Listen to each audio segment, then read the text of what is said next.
State of Minnesota v. Derick Michael Chauvin is an American criminal case in the District Court of Minnesota in which former Minneapolis Police Officer Derick Chauvin was tried and convicted of the murder of George Floyd during an arrest on May 25, 2020. Chauvin was found guilty of unintentional second-degree murder, third-degree murder, and second-degree manslaughter. The first charge could have carried a maximum penalty of 40 years in prison. It was the first conviction of a white officer in Minnesota for the murder of a black person.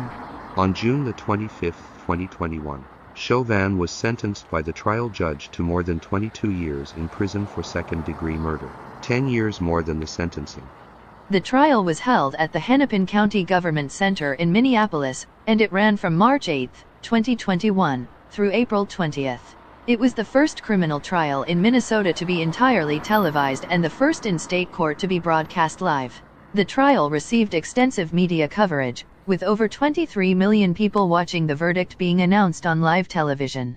Derick Chauvin was one of 4 officers of the Minneapolis Police Department (MPD) involved in the arrest of George Floyd on May 25, 2020, on suspicion of using a counterfeit $20 bill at a market. He also served as the field training officer for one of the other officers involved. While Floyd was handcuffed and lying face down on the street, Chauvin knelt on Floyd's neck for 9 minutes and 29 seconds. For part of the time, 2 other officers knelt on Floyd's back. During the final 2 minutes, Floyd was motionless and had no pulse. A reading of the initial police report shows no mention of Floyd's treatment when he was arrested. The misleading report reads, "A medical incident during police interaction." Many believe Chauvin would never have been convicted if the mobile phone video taken by Darnella Frazier had not surfaced. Minnesota Governor Tim Walz publicly thanked Frazier, saying, "Taking that video, I think many folks know, is maybe the only reason that Derick Chauvin will go to prison." 2 autopsies found Floyd's death to be a homicide. At the time of his murder, Floyd also had recovered from COVID-19 and suffered from heart disease, and had fentanyl and methamphetamine in his system.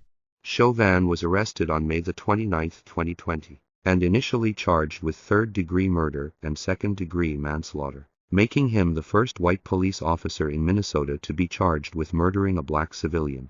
On June 3, charges were amended to include second-degree murder, specifically unintentional second-degree murder while attempting to commit felony assault. Chauvin was released on conditional bail on October 7, 2020 after posting a bond of $1 million. Court documentation provided that his release was supervised and would be forfeited if he declined to appear before a magistrate, refused to appear in court on scheduled dates, left the state of Minnesota without court approval, or had contact with Floyd's family. On August 29, 2020, Chauvin's attorneys filed a motion to dismiss the case, claiming that Floyd most likely died as a result of drug use and pre-existing medical conditions. On the same day, prosecutors moved to increase potential sentences for the 4 officers beyond the guidelines for all 4 accused, arguing that Floyd was vulnerable while being held down on the ground in handcuffs and was treated cruelly. On November 12, 2020, Judge Cahill initially ruled that Chauvin and the other 3 officers would be tried together. On January 11, 2021, Cahill reversed this ruling such that this case only involves the trial of Chauvin, separate from the other officers. On October 22, 2020, Cahill dismissed the third-degree murder charge, but not the second-degree unintentional murder and second-degree manslaughter charges. On March 11, 2021, on appeal, Cahill reinstated the third-degree murder charge against Chauvin. The decision came after the Minnesota Supreme Court on March 10. Denied the defense petition for review of a Court of Appeals decision requiring Cahill to reconsider reinstating the charge. On March 19, 2021, after considering that drugs discovered in the SUV where Floyd was detained were confirmed to contain his DNA, Cahill allowed the defense to present limited evidence from Floyd's May 2019 arrest when he resisted officers and swallowed drugs, leading to dangerously high blood pressure. Disallowed a forensic psychiatrist. The prosecution wanted to testify that Floyd was acting like a normal scared person during the arrests, and dismissed a motion to postpone the trial in light of the civil settlement's publicity. Hennepin County Judge Peter Cahill presided over the case. Cahill has been a judge since 2007 and previously worked as both a public defender and prosecutor. On May 31, 2020, Governor Tim Walz announced that Attorney General Keith Ellison would lead the prosecution instead of County Attorney Michael O. Freeman. Freeman was the subject of protests and was later disqualified from working on the case. 3738 Ellison was usually present in the courtroom but did not take part in making legal arguments. The prosecution team included Minnesota Assistant Attorney General Matthew Frank, serving as the lead prosecutor, Jerry W. Blackwell, Stephen Schleicher, and Aaron Eldridge. Ellison brought in a team of attorneys from Hogan Lovells after Georgetown Law School professor Neil Cadiel, a former acting Solicitor General of the United States, offered to assist in crafting strategy and motions. Cadiel said that Ellison invited the mother of Eric Garner to the prosecution's daily meeting and that her presence highlighted how the Chauvin case was also an effort to achieve a measure of justice for all the black families who have lost loved ones to police violence but never saw a courtroom. Blackwell, a civil rights and corporate torts attorney, joined the prosecution team pro bono. He is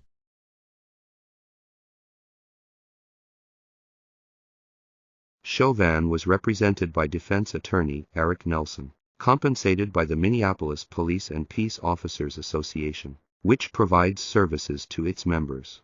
Nelson is one of a dozen lawyers assigned in rotation for current and former members requiring job-related legal services. On December 22, 2020, prospective jurors in Hennepin County were mailed a questionnaire asking about their views on the criminal justice system, the police, and social movements. The questionnaire also asked prospective jurors to disclose how many times they viewed videos of Floyd's murder and whether they participated in the George Floyd protests. The trial was held at the Hennepin County Government Center in Minneapolis. On March 8, 2021, jury selection was delayed until at least March 9, pending consideration of the third-degree murder charge against Chauvin. Jury selection began on that day, with the third-degree murder issue still unresolved by the Court of Appeals.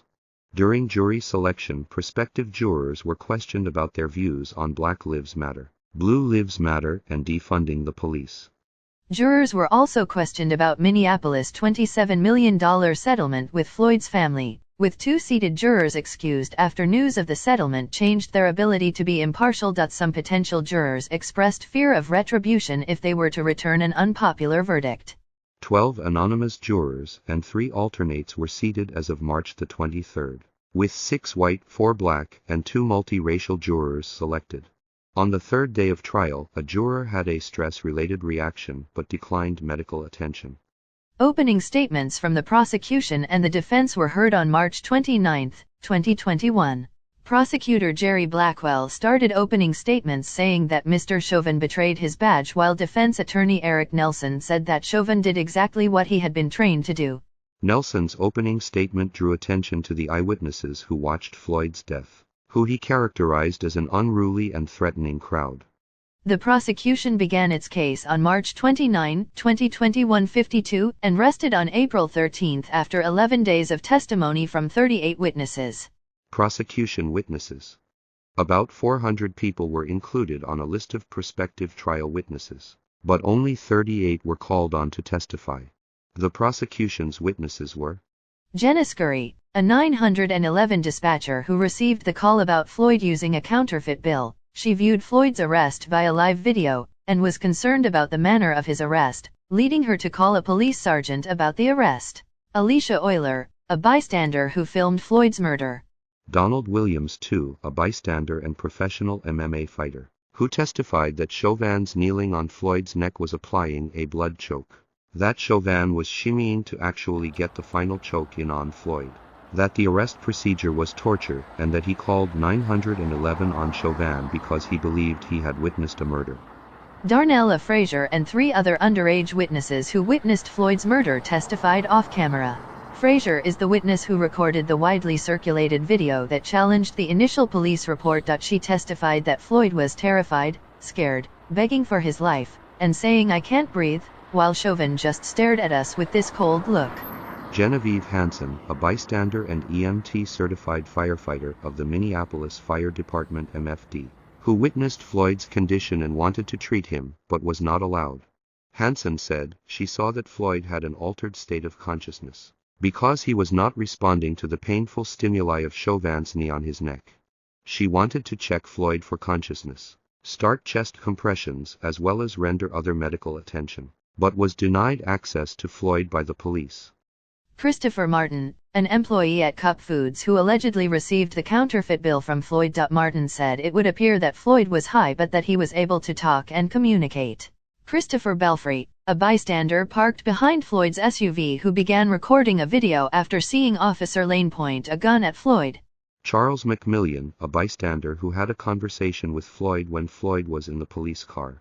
Lt. Jeff Rugel, head of the MPD's Business Technology Unit, who was familiar with police body camera footage. Courtney Ross, Floyd's girlfriend, who testified that Floyd struggled with an opioid addiction after using opioids to treat back pain, that he had once been hospitalized for an overdose, and that she was in the car with a supplier at the time of his arrest. She cried while describing her relationship with Floyd. Seth Bravinder and Derek Smith, Hennepin paramedics who responded to the scene of Floyd's murder and testified that they saw no signs of breathing or movement by Floyd when they arrived, that they detected no heartbeat once they were allowed access to Floyd, and that they failed to resuscitate Floyd. Smith said that when they arrived, he believed Floyd was already dead. Capt. Jeremy Norton of the MFD, who responded to the scene and reported what happened to his supervisors. Norton said he was worried that a man had been killed in police custody. Ret. SGT. David Pleager, a police supervisor. 911 dispatcher Scurry called him to report her concern about the arrest. Pleager arrived at the scene after Floyd was taken away in an ambulance. Pleager testified that the arresting officers could have ended their restraint of Floyd once he stopped resisting them while handcuffed on the ground. Sergeant John Edwards of the MPD, who testified that he responded to the crime scene, told Lane and Ken to turn on their body cameras, and attempted to interview witnesses. Lieutenant Richard Zimmerman, an MPD homicide investigator and its most senior officer. Zimmerman testified that Chauvin's kneeling on Floyd's neck for an extended period of time was totally unnecessary and that such a move can kill. Zimmerman further testified that once suspects are handcuffed, the threat level goes down all the way and the police need to get them out of the prone position as soon as possible because it restricts their breathing. Bradford Wankade Langenfeld, the emergency medicine resident physician at Hennepin County Medical Center, who pronounced Floyd dead. He testified that for any person whose heart had stopped, like Floyd, the chance of survival decreases by 10% to 15% every minute that cardiopulmonary resuscitation (CPA) is not attempted. Medaria Arredondo, chief of the MPD, Arredondo testified that Chauvin violated department policy, training, and ethics by continuing to restrain Floyd in that manner at various stages, when Floyd had ceased resisting, was no longer responsive, and was motionless. Alongside citing the sanctity of life and the duty of care, Arredondo added that Chauvin had violated department policy by not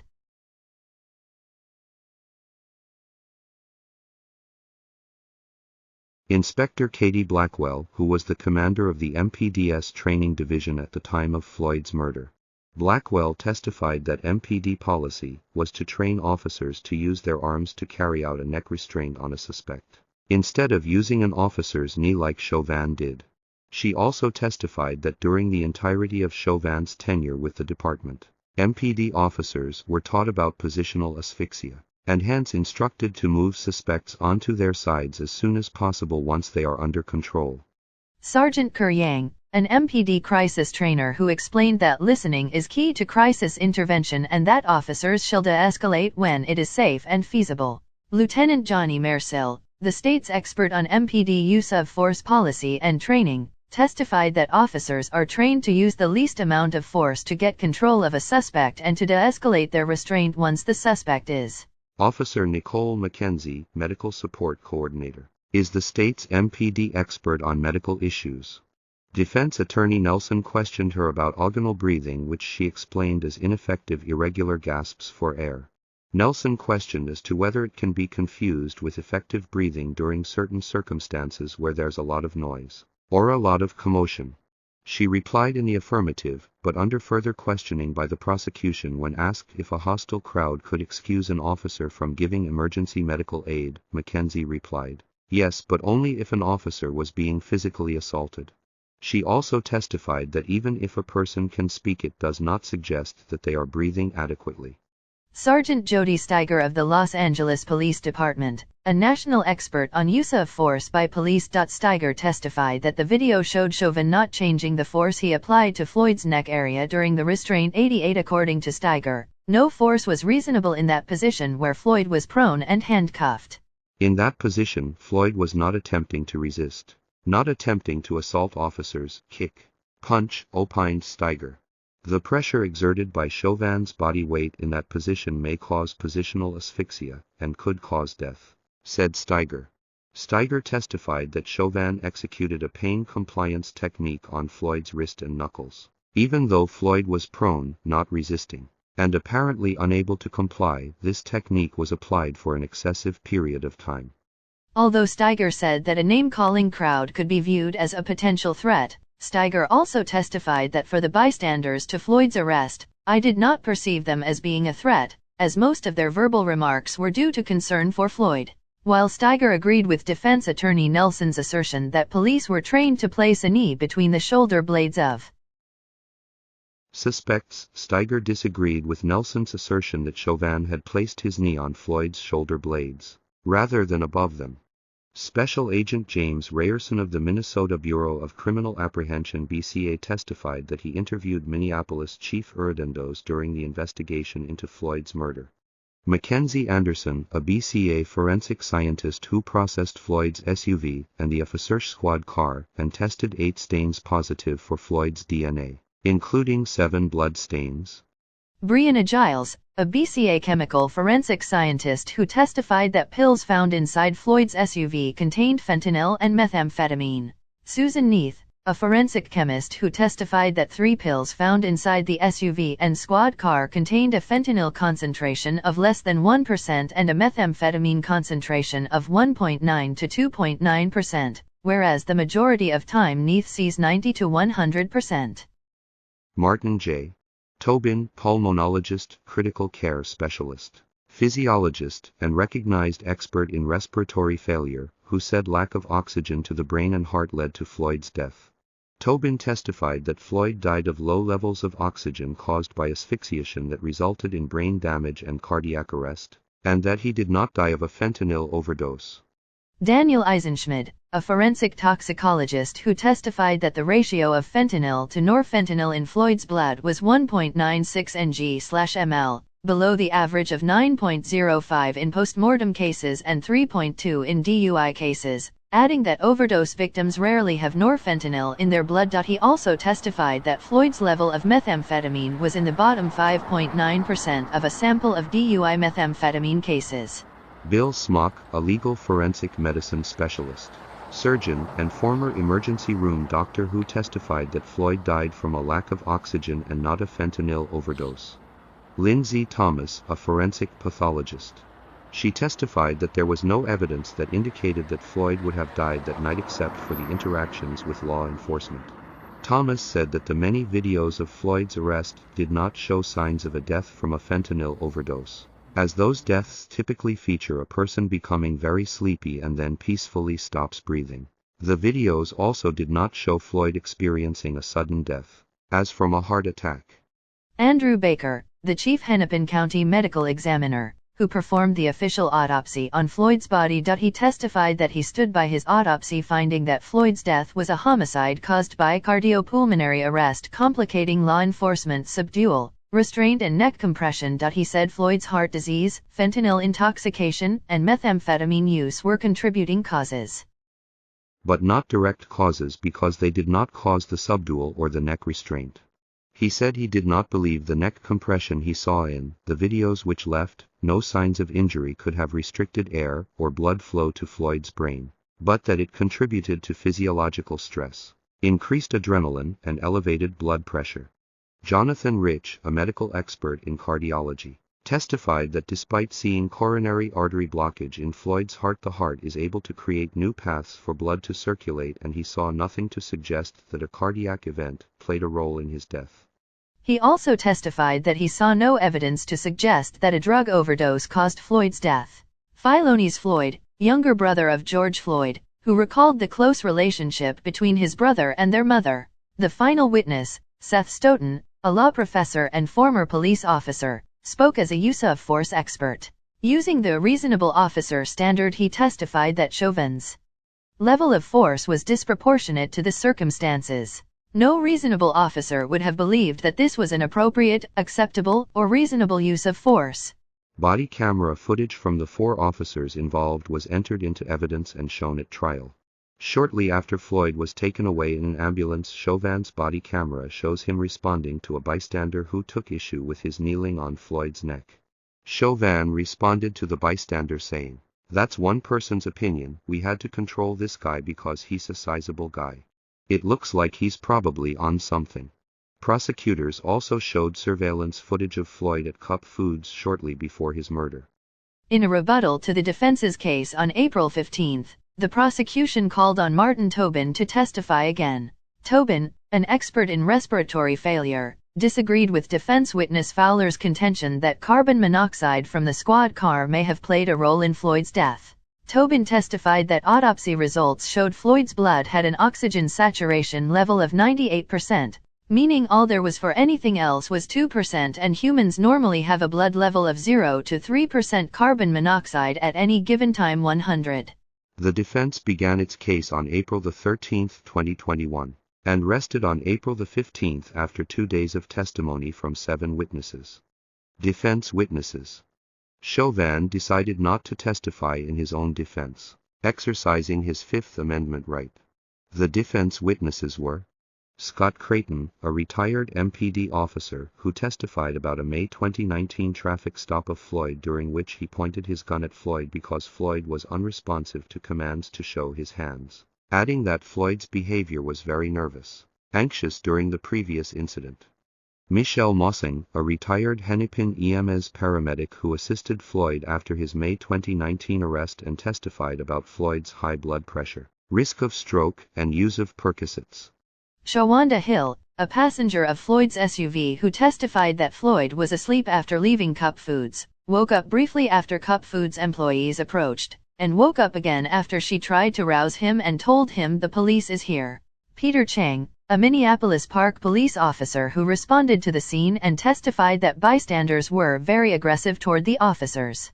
Nicole McKenzie, an MPD medical support coordinator who was also called as a prosecution witness and was questioned about MPD training on the topic of excited delirium. Barry Broad, a former police officer and expert on self-defense, defended Chauvin's actions. Broad said that Chauvin was acting with objective reasonableness and was justified when he put Floyd handcuffed in a prone position. He said that the action did not qualify as force because no pain was inflicted and that Chauvin was following Minneapolis Police Department policy and current standards of law enforcement. David Fowler, a retired forensic pathologist, said that the manner of Floyd's death should be classified as undetermined rather than homicide. He testified, "In my opinion, Mr. Floyd had a sudden cardiac arrhythmia due to his atherosclerotic and hypertensive heart disease during his restraint and subdual by the police." In his determination, both the drugs fentanyl and methamphetamine contributed to Floyd's death, and exposure to vehicle exhaust could have potentially contributed by causing increased carbon monoxide in his bloodstream or even carbon monoxide poisoning. Fowler's evidence in Chauvin's trial was reminiscent of the cause of death given in the case of 19-year-old college student Anton Black, a black teenager who died in 2018 after being restrained and pinned to the ground by 3 white police officers. A medical report Fowler signed said the teenager's death was because of his heart issues and that it was an accident. Fowler is facing a lawsuit by Black's family, which accuses him of concealing evidence and protecting the officers. The ACLU accused Fowler of creating false narratives about what kills black people in police encounters.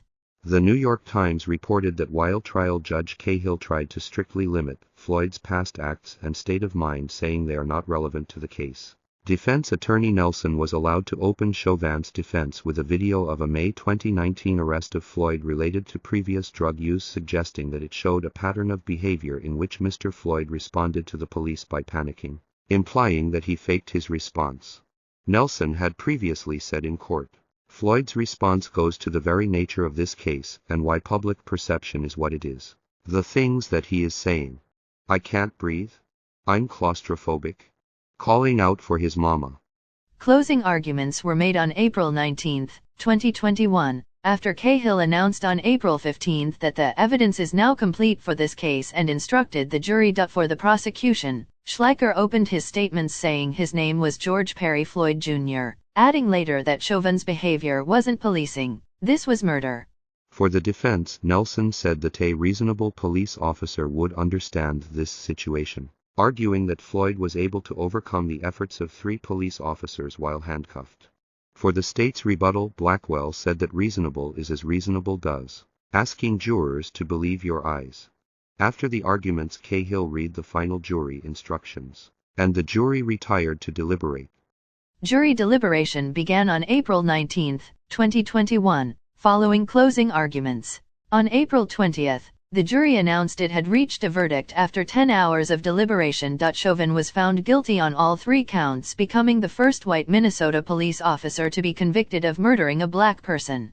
It was only the second time an officer has been convicted of murder in Minnesota, the first being the third-degree murder conviction of Somali-American officer Mohamed Noah in the killing of Justine Damond, a white woman. According to Nielsen ratings, approximately 18 million viewers across 6 networks watched the live reading of the verdict. After the verdict was read, Chauvin's bail was revoked and he was remanded into custody by the Hennepin County Sheriff's Office, which transferred Chauvin to the Minnesota Department of Corrections. Chauvin was then booked into the Oak Park Heights Maximum Security State Prison and held in solitary confinement for 23 hours a day. Motion for new trial. Edit: concerns surrounding juror partiality arose following the release of an image of a juror, Brandon Mitchell, wearing a BLM hat and wearing a t-shirt stating "Get your knee off our necks" while participating in a march in Washington, D.C., honoring Martin Luther King Jr.'s "I Have a Dream" speech. Chauvin's new trial motion was denied by Judge Cahill hours before his June 25 sentencing. Judge Cahill ruled the night before that Chauvin failed to demonstrate. The court abused its discretion or committed error such that defendant was deprived of his constitutional right to a fair trial and failed to demonstrate prosecutorial or juror misconduct. Sentencing: Chauvin faced a maximum of 40 years in prison, but Minnesota sentencing guidelines suggested a sentence of 12.5 years as Chauvin is a first-time offender with no prior criminal history. The state indicated that it would request a longer sentence than the guidelines recommend due to aggravating factors, including that the murder happened in the presence of children, that Floyd was treated with particular cruelty by Chauvin, and that Chauvin, as a police officer, abused his position of authority. On May 12, Judge Cahill allowed for the prosecution to seek a greater prison sentence after finding that Chauvin treated Floyd with particular cruelty. Prosecutors requested a 30-year prison sentence, which was twice the upper end of the presumptive sentencing range and would properly account for the profound impact of defendants' conduct on the victim's family, and the community, according to a sentencing memo. Chauvin's attorney Nelson argued that the former officer should instead receive probation and time served, writing in a filing that Mr. Chauvin asks the court to look beyond its findings to his background, his lack of criminal history, his amenability to probation, to the unusual facts of this case, and to his being a product of a broken system. On June 25, 2021, a full year and month after Floyd's murder, Chauvin's sentencing hearing began. During their victim impact statements, various members of Floyd's family expressed their emotional trauma suffered from Floyd's murder, and asked the court for the maximum sentence. Chauvin's mother also delivered In a statement, Chauvin expressed his condolences to the Floyd family, saying that here's going to be some other information in the future that would be of interest, and I hope things will give you some peace of mind. Judge Cahill sentenced Derick Chauvin to 22 years in prison with credit for 199 days already served on the second-degree murder charge under the Minnesota Department of Corrections. The second-degree manslaughter and third-degree murder charges remain not adjudicated, as they are lesser offenses. Chauvin was ordered to pay the mandatory $78 surcharge to be paid from prison wages and is prohibited from possessing any firearms, ammunition, or explosives. Thank you for watching our Crimes of the Century. Please like and subscribe below.